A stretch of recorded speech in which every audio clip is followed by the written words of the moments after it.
Crveno kose. Zato što ne sam biti slavan, ne da mi doma.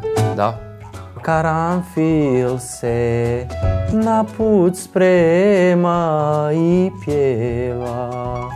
Znači, ja kad vidim čovjeka koji jede well done steak, želim mu napraviti nešto loše. Ali nisam ja toliko od tih fešti i taj džiro i harmonike i tu. Nego što? Pa ja sam ono fancy, daj mi ono... Ne znam zašto si onda u ovoj emisiji, ali dobro, tako da jako mi je žao, ali Petra što je bila je, tako da eto, tek toliko. Pikanterije by Pick and Go.